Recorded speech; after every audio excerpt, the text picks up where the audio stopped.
কাতারের রাজধানী দোহাতে হামলা চালিয়েছে ইসরায়েল। মঙ্গলবার ইসরায়েলি বোমা হামলায় কেঁপে উঠেছে পুরো শহর।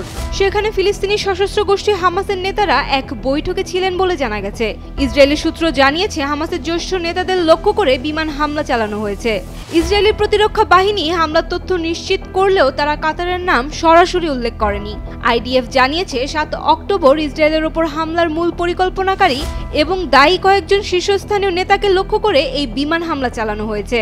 সংবাদ মাধ্যম চ্যানেল 12 জানিয়েছে হামলার সময় বৈঠকে হামাসের অন্যতম প্রধান নেতা খালেদ মার্শাল সেখানে উপস্থিত ছিলেন। উল্লেখ্য, এর আগে ১৯৯৭ সালে জর্ডানেও তার ওপর হত্যার চেষ্টা চালিয়েছিল ইসরায়েল। হামলার পর দোহার কয়েকটি স্থানে ধোঁয়া উঠতে দেখা গেছে। হামাস জানিয়েছে হামাসের যে নেতারা দোহায় ইসরায়েলের সাথে আলোচনায় অংশ নিয়েছিলেন তাদের লক্ষ্য করে হামলা চালানো হয়েছে।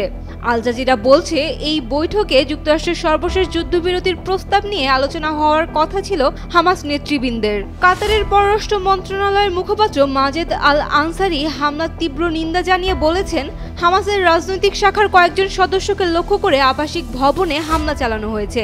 এটি আন্তর্জাতিক আইন ও রীতিনীতির চরম লঙ্ঘন এবং কাতারের নাগরিক ও বাসিন্দাদের নিরাপত্তার জন্য গুরুতর হুমকি।